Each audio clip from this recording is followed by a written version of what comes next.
नमो नमः छात्रगण। आज हम षष्ठी कक्षा की पंचम पाठ वृक्ष, जिसका अर्थ होता है अनेक वृक्ष, पाठ को पढ़ेंगे। पाठ पढ़ने से पहले हम पाठ के सारांश को जान लेते हैं।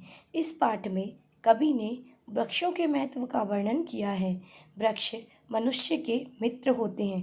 वृक्ष मनुष्य के लिए सदैव उपकारी एवं लाभकारी होते हैं। वृक्षों की शाखाओं पर बैठे हुए पक्षियों द्वारा कलरव करने पर ऐसा प्रतीत होता है जैसे मानव वृक्ष मानव के मनोरंजन के लिए गीत गा रहे हैं। वृक्ष केवल वायु और जल ही ग्रहण करते हैं और इसके बदले में मनुष्य को फल, छाया और उपयोगी वस्तुएं देते हैं। अर्थात वृक्ष हमेशा मनुष्य के लिए हितकारी होते हैं। यह प्रत्येक श्लोक का एक सारांश दिया गया है। चलिए अब हम प्रत्येक श्लोक का अर्थ जानते हैं।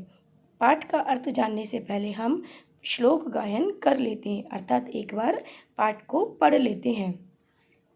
वने वने निवसन्तो वृक्षा वनं वनं रचयन्ति वृक्षा शाखादोलासीना विहागा ते किम अपि कूजन्ति वृक्षा पिबन्ति पवनं जलं सन्ततं साधु जना इव सर्वे वृक्षा स्पर्शन्ति पादैपातालं च नभाशिरसु वहन्ति वृक्षा पयोदर्पणे स्वप्रतिबिम्बं कौतुकेन पश्यन्ति वृक्षा प्रसार्य स्वच्छाया संस्तरणं कुर्वन्ति सत्कारं वृक्षा।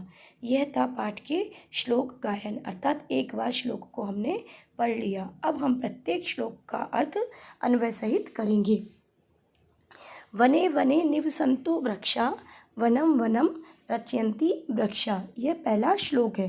पहले हम पाठ का अन्वय करते हैं। वृक्षा वने वने निवसन्ता वृक्षा वनं वनं रचयन्ति। पहले हम अर्थ देख लेते हैं। वने वने, वने वने का अर्थ होता है प्रत्येक वन में। निवसन्ता, निवसन्ता का अर्थ होता है रहते हैं। रचयन्ति, रचयन्ति का अर्थ होता है बनाते हैं। और वृक्षा, वृक्षा का अर्थ होता है अनेक वृक्ष। तो इसका अर्थ होगा, पहला वाक्य देखिए, वृक्षा वने वने निवसन्ता, अर्थात प्रत्येक वन में वृक्ष रहते हैं। वृक्षा वनं वनं रचयन्ति, वृक्ष प्रत्येक वन को बनाते हैं, अर्थात अनेक वृक्ष से मिलकर या अनेक वृक्षों से मिलकर वनों का निर्माण होता है। दूसरा श्लोक देखते हैं। शाखा दोलासीना विहागा ते किम अपि कूजन्ति वृक्षा। अन्वय देखिए। विहागा शाखा दोलासीना सन्ति वृक्षा ते किमपि कूजन्ति। शब्दार्थ देखते हैं। विहागा, विहागा का अर्थ होता है पक्षी। शाखा, शाखा का अर्थ होता है टहनी, टहनी पेड़ की डाल। दोला, दोला का अर्थ होता है झूला। आसीना, आसीना का अर्थ होता है बैठे हुए। किमपि, किमपि का अर्थ होता है कुछ भी। कूजन्ति, कूजन्ति का अर्थ होता है कूकते हैं। अर्थ, इसका अर्थ होगा विहागा शाखा आदोलिना सन्ति, अर्थात वृक्ष पेड़ की टहनी या टहनी रूपी झूलों पर बैठे हैं। वृक्षा ते किमपि कूजन्ति, और ऐसा प्रतीत होता है जैसे वृक्ष उनके द्वारा, अर्थात पेड़ों के द्वारा कुछ भी कूक रहे हैं, पक्षियों के लिए कुछ बोल रहे हैं। ऐसा लगता है जैसे पेड़ ही आपस में बातें कर रहे हैं। तीसरा श्लोक। पिबन्ति पवनं जलं सन्ततं साधु जना इव सर्वे वृक्षा। इसका अन्वय होगा सर्वे वृक्षा साधु जना भवन्ति इव पवनं जलं सन्ततं पिबन्ति। शब्दार्थ देखते हैं। सर्वे, सर्वे का अर्थ होता है सभी। पवनम, पवनम का अर्थ होता है हवा को।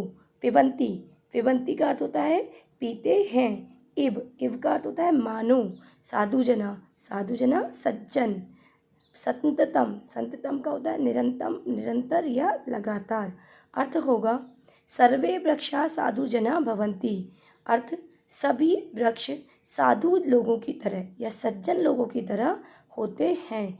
इव पवनम जलम संततम पिबन्ति, जो मानव को निरंतर, जो कि निरंतर पवन और जल का पान करते हैं, जो हमेशा जल और हवा का ही पान करते हैं या जल और हवा को ग्रहण करते हैं।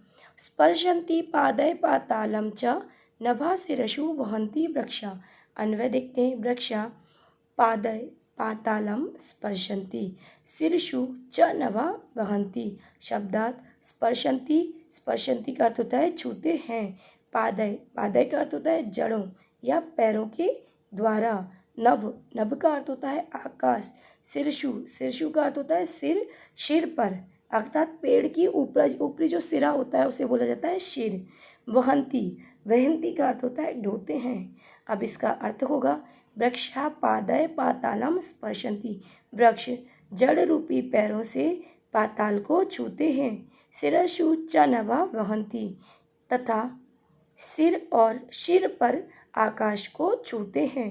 तो इसका संपूर्ण अर्थ होगा वृक्ष जड़ रूपी पैरों से पाताल को छूते हैं और सिर रूपी सिर पर आकाश को छूते हैं, अर्थात अपने सिर से आकाश को और पैरों से जड़ों से पाताल को छूते हैं। पयोदर्पणे स्वप्रतिबिंबम कौतुकेन पश्यन्ति वृक्षा। इसका अन्वय होगा वृक्षा पयोदर्पणे स्वप्रतिबिंबम कौतुकेन पश्यन्ति।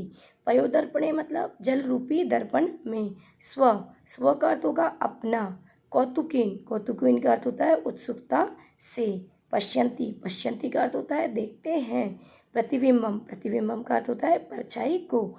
तब इसका अर्थ होगा वृक्षा पयोदर्पणे स्वप्रतिबिंबम कौतुकेन पश्यन्ति। वृक्ष अपनी परछाई को जल रूपी दर्पण से उत्सुकता से देखते हैं। वृक्ष अपनी परछाई को जल रूपी दर्पण में उत्सुकता से देखते हैं। प्रसार्य स्वच्छाया संस्तरणम कुर्वन्ति सत्कारं वृक्षा। इसका अन्वय देखते हैं। वृक्ष स्वच्छाया, वृक्षः स्वच्छाया संस्तरणं प्रसार्य सत्कारं कुर्वन्ति। वृक्षा स्वच्छाया संस्तरणं प्रसार्य सत्कारं कुर्वन्ति। शब्दार्थ प्रसार्य, प्रसार्य का अर्थ होता है फैलाकर। स्वच्छाया अपनी छाया रूपी। संस्तरणम, संस्तरणम का अर्थ होता है बिस्तर। कुर्वन्ति, कुर्वन्ति का अर्थ होता है करते हैं। तो इसका अर्थ होगा वृक्षा स्वच्छाया, वृक्ष अपनी छाया रूपी संस्तरणम बिस्तर को प्रसार्य फैला कर सत्कारम लोगों का सत्कार कुर्वन्ति करते हैं। तो इसका अर्थ होगा वृक्ष अपनी छाया रूपी बिस्तर को फैलाकर लोगों का सत्कार करते हैं। आशा करती हूँ छात्रों आपको पाठ का अर्थ अन्वय सहित समझ आ गया होगा। आपको इस पाठ के शब्दार्थ को भी याद करना है। शब्दार्थ याद हो जाने के पश्चात आपको अर्थ करने में आसानी रहेगी। धन्यवाद छात्रों।